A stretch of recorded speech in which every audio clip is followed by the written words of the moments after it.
Olá, hoje teremos uma aula sobre o movimento retilíneo uniforme. O movimento retilíneo uniforme vem a ser aquele em que a trajetória, representada aqui pela estrada, é uma linha reta, uma trajetória, portanto, retilínea. Um carro nessa estrada retilínea, para estar em movimento uniforme, tem que ter o seguinte característica. O velocímetro desse automóvel tem que estar mostrando sempre a mesma velocidade. Ou seja, o ponteiro lá tem que estar marcando sempre a mesma velocidade. Ou seja, a velocidade é constante. Então, o movimento retilíneo uniforme é aquele em que a trajetória é retilínea e a velocidade é constante. Considere o seguinte exemplo. Um avião em movimento. E foram tiradas fotos desse avião. Várias fotos. Bom, na primeira foto ele percorreu um espaço ΔS1. Vamos marcar ali. Ele percorreu um espaço ΔS1 e gastou um tempo ΔT1. Da segunda para a terceira foto, ele percorreu um outro espaço.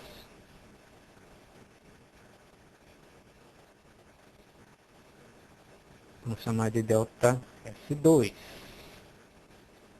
Ele gastou um tempo ΔT2 nesse percurso. Foram 3 fotos, mas podiam ter sido mais, né? Então, na terceira foto, ou da terceira para a quarta foto, ele percorreu um espaço ΔS3 e gastou um tempo ΔT3. Se você faz a razão entre cada um desses deslocamentos pelo tempo, dividindo o deslocamento pelo tempo, você obtém uma velocidade. Divide pelo tempo, você vai obter 3 velocidades. No entanto, se o movimento é uniforme, retilíneo uniforme, essa razão sempre vai dar o mesmo número. Sei lá, vamos chutar um valor aqui. 300 km por hora. Então vai dar 300 aqui vai dar 300, aqui vai dar 300. Ou seja,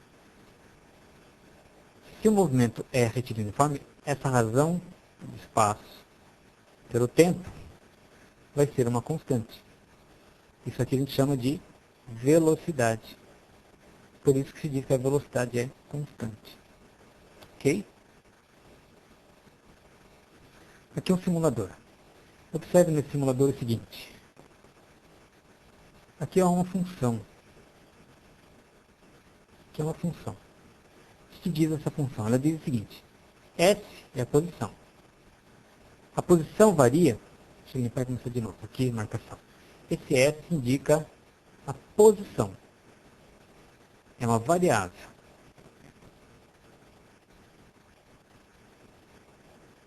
Essa variável vai depender da outra variável, o tempo. Então, à medida que o tempo varia, a posição vai variar. Ok? E o 2 e o 4 ali são constantes. O que esse 2 representa? Esse 2 representa a posição inicial.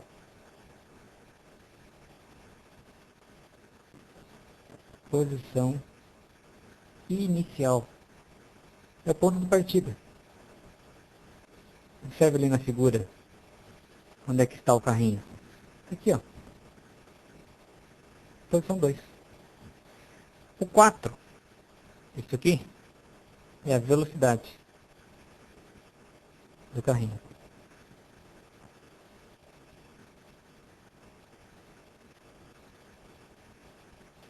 A velocidade, que nesse caso é uma constante. Vamos ver como é que fica o movimento. Observe à medida que o carrinho se desloca, como variam os gráficos ali embaixo. O primeiro gráfico é da posição pelo tempo. Ele está mostrando que à medida que o tempo aumenta, à medida que o tempo está aumentando, para cá, né? A posição aumenta também, porque a velocidade é positiva. Se a velocidade fosse negativa, gente, o gráfico teria uma forma assim, ó. O gráfico seria descendente, ok? Não é o caso. O segundo gráfico, ele mostra a velocidade pelo tempo. Esse gráfico não está variando, não está inclinado, nem para cima nem para baixo. Ele é horizontal, ele é paralelo ao eixo dos tempos. Por que ele é paralelo? Porque o tempo todo, qualquer que seja o instante de tempo que você pegue, a velocidade é sempre a mesma, veja, não está variando a velocidade. Sempre a mesma velocidade, sempre a mesma, sempre a mesma. Tá? Não varia a velocidade, por isso essa linha horizontal, paralela ao eixo dos tempos. O terceiro gráfico mostra a aceleração. Bom, mas o movimento aqui é uniforme, ele não é acelerado, não tem aceleração. A aceleração, portanto, é nula. Por isso aqui, ó, zero aceleração. E está zero o tempo todo, não há variação da aceleração, nem para mais nem para menos. Ou seja, ele não está nem aumentando a velocidade, nem diminuindo a velocidade. Vamos ver um exemplo. Está aqui o exercício. Ele dá o seguinte, ele diz que um nadador percorreu 100 metros em 60 segundos numa prova.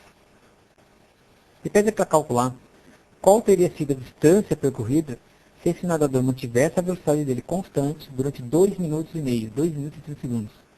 Bom, como é que eu vou resolver isso? Vou ter que ser em duas partes. A primeira parte é calcular a velocidade dele. Que dado que eu vou utilizar? Vou usar esse aqui, ó. Esse aqui ele percorreu 100 metros em 60 segundos.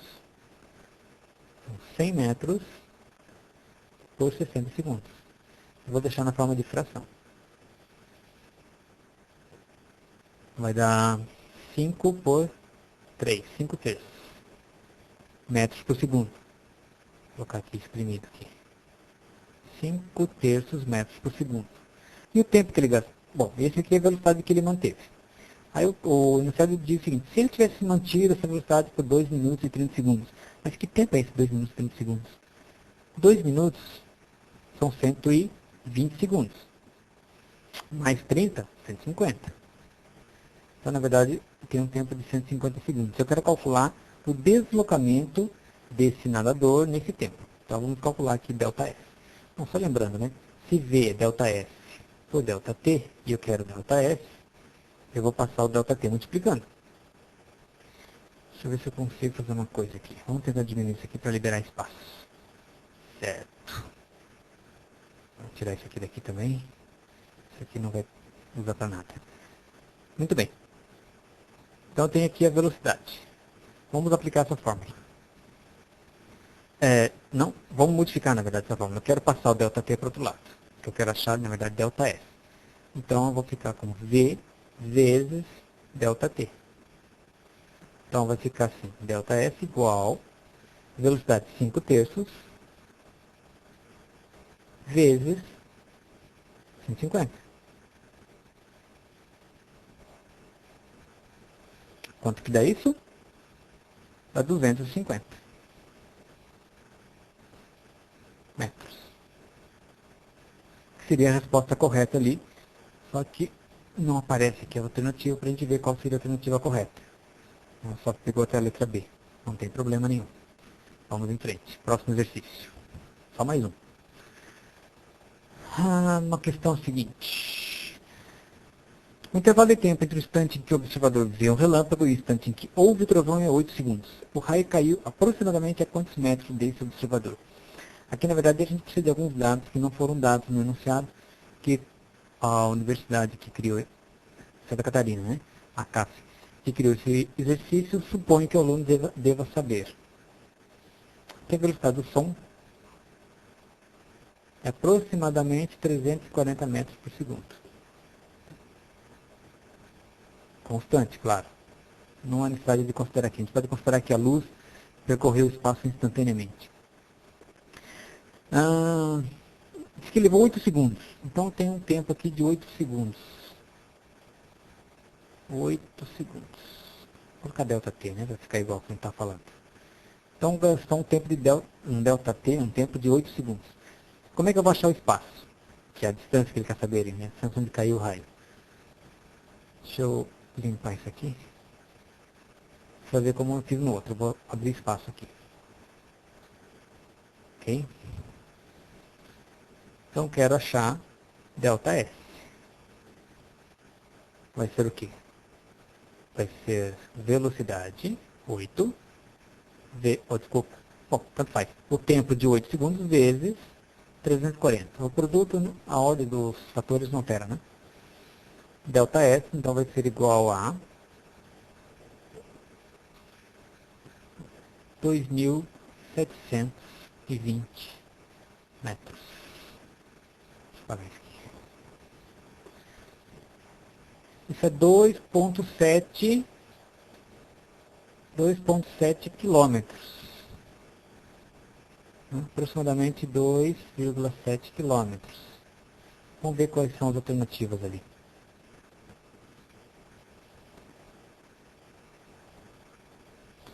Tá ali, ó. Tem a alternativa D. Consegue ver? A alternativa D diz que é 2,7, 10 elevado a 3. Deve estar em metros. Metros, ó. 2,7, 10 a terceira metros. Por que 2,7, 10 a terceira? É bom lembrar isso aqui, né? 10 elevado a 3, 10 elevado a 3 é 1000. 1000 vezes 2,7 é 2.700. Nós obtivemos 2.720, mas aproximadamente. Tá? Aproximadamente. Então tá ali, a resposta certa é a letra D. Ok? Então, tá aqui, a resposta certa. Bem, qualquer dúvida, a gente pode conversar no chat, que vai começar daqui a pouco. Espero vocês lá. Até logo.